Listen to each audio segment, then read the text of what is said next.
Bienvenue sur Africa 24 dans cette nouvelle édition de l'Africa Tonight. Au sommaire de l'actualité, front commun dans la lutte contre le terrorisme au Maghreb. Les pays d'Afrique du Nord pourraient se diriger vers la création d'une entité spécifique à la lutte contre le terrorisme. Du côté de l'Afrique de l'Ouest et centrale, la réponse apportée à ces menaces sécuritaires s'est matérialisée par la mise en place d'une force multinationale. Actuellement, ces pays du bassin du lac Tchad peaufinent l'installation de cette riposte africaine. Et puis célébration de la journée internationale de l'écrivain africain ce dimanche. Un métier qui dans plusieurs pays du continent fait face à de multiples obstacles. Illustration du cas de la République démocratique du Congo dans ce journal. Coordination en matière de lutte contre le terrorisme en Afrique. La Tunisie ou encore l'Égypte, entre autres, sont tous confrontés à des menaces sécuritaires. Les attaques terroristes se multipliant, une riposte commune des pays d'Afrique du Nord semble se dessiner. Les explications d'Arwa Barkala. Quelle coordination en matière de lutte antiterroriste pour les pays d'Afrique du Nord ?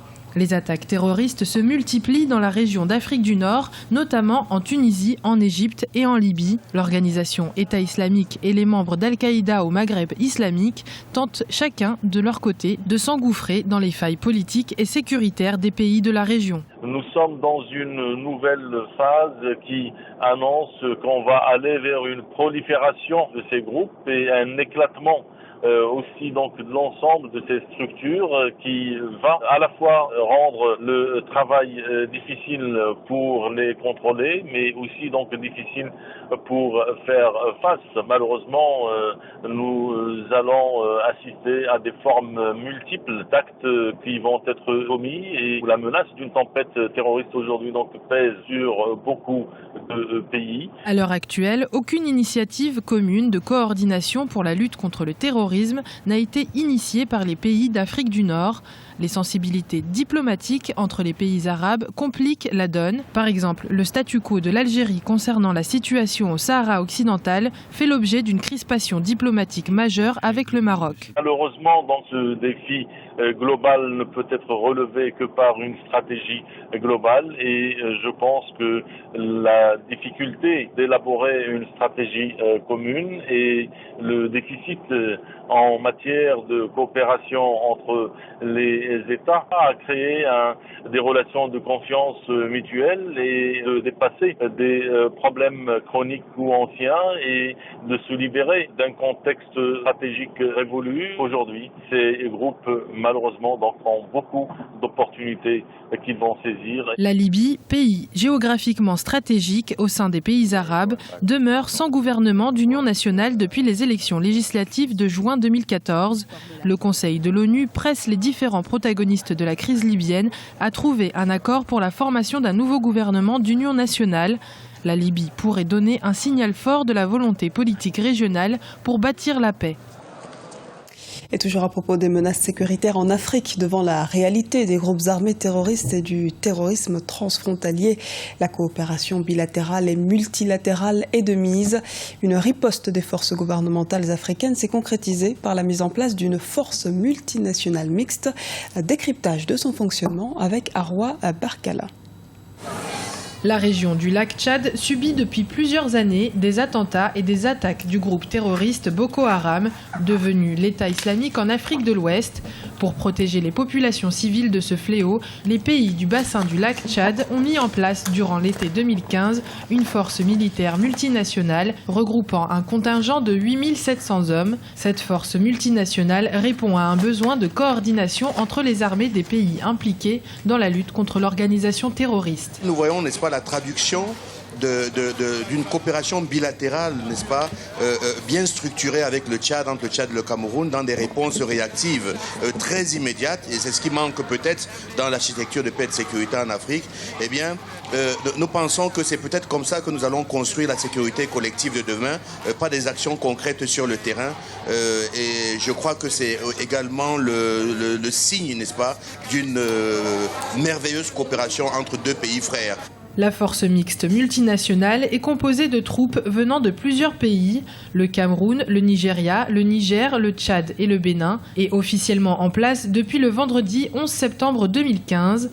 Cette force militaire est le fruit de multiples visites officielles de chefs d'État entre les pays concernés par la lutte antiterroriste. C'est une commission qui est assez expérimentale parce qu'on est dans un cas de figure qui n'a jamais été mis en place auparavant. Il y avait eu d'autres précédentes missions qui étaient plus du fait de la CEDEAO. Là, on a des pays qui appartiennent à deux ensembles sous-régionaux différents et surtout des pays qui ont eu l'habitude d'avoir des conflits notamment entre le Nigeria et le Cameroun et entre le Nigeria et le Tchad. Et dans la capacité donc à prévenir donc les incursions djihadistes, eh bien se pose toujours encore et encore la question du droit de poursuite sur le territoire voisin. La ville camerounaise de Mora, située à un carrefour entre le Cameroun, le Tchad et le Nigeria, a accueilli le tout premier quartier général du premier secteur de la force multinationale régionale chargée de combattre Boko Haram. Sur le plan international, le 14 octobre 2015, un contingent de 300 militaires américains est venu épauler les forces armées camerounaises. Ces missions consistent entre autres à effectuer un travail de surveillance, de reconnaissance aérienne et de renseignement. Les menaces sécuritaires sur le continent africain seront justement au cœur des échanges de la deuxième édition du Forum de Dakar sur la paix et la sécurité en Afrique qui s'ouvre ce lundi au Sénégal. Vous pourrez suivre cet événement en exclusivité et en direct sur notre antenne au travers d'une émission spéciale entièrement consacrée à ce sommet. 23e édition de la Journée internationale de l'écrivain africain célébrée ce dimanche 7 novembre.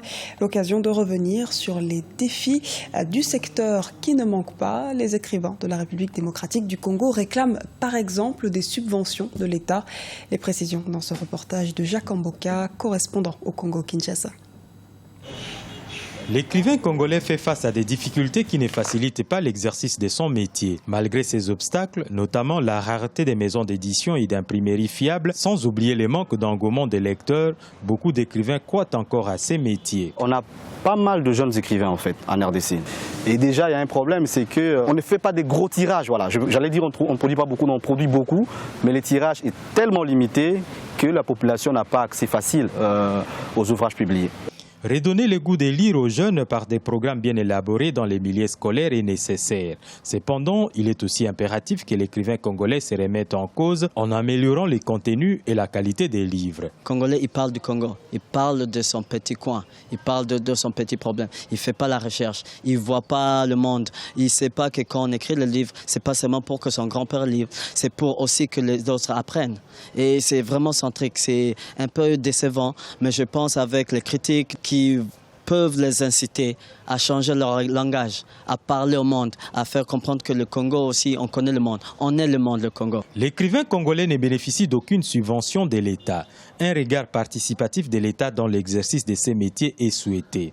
La Journée internationale de l'écrivain africain a été célébrée à Kinshasa avec des conférences, débats et présentations de nouveaux livres. Rappelons par ailleurs que la Journée à l'honneur de l'écrivain africain est instituée depuis 1992 à l'initiative de l'Association panafricaine des écrivains. Le K-Walk a refermé ses portes ce dimanche à Yaoundé au Cameroun. L'événement a sublimé la mode internationale et en particulier la mode africaine. Sis Moussa de la Côte d'Ivoire ou encore le Sud-Africain David Tlatl ont pris part à cet événement. La clôture du show s'est par ailleurs tenue en présence de la première dame camerounaise Chantal Biya. Le K-Walk 2015 a été organisé par la créatrice de la marque Crayon, Anna Gagnon. Écoutons-la. C'est encore très frais, déjà très contente. Dieu merci, tout s'est bien passé. On a eu, le public a répondu présent et on a eu l'honneur d'avoir la première dame. On se sent très honorés. Et puis maintenant, pour le reste, on va prendre le temps de vivre notre rêve. C'est vrai qu'on se sent honoré, mais bon, la première dame a fait cet honneur à d'autres événements, comme c'est quelqu'un qui soutient énormément la culture au Cameroun. Donc oui, heureusement, d'autres événements ont eu cet honneur également d'avoir son soutien. Mais ça n'enlève rien au fait qu'on se sente très honoré. On a tous les trois une exigence de qualité. On se rejoint beaucoup dans notre démarche de travail. On essaye de faire de la recherche. David Lalé, il fait de l'homme, mais c'est pas de l'homme classique. Il essaye d'apporter une touche personnelle. Donc oui, c'est cette recherche-là. Une édition, c'est au moins 1 an de travail. Donc on y est depuis 2015.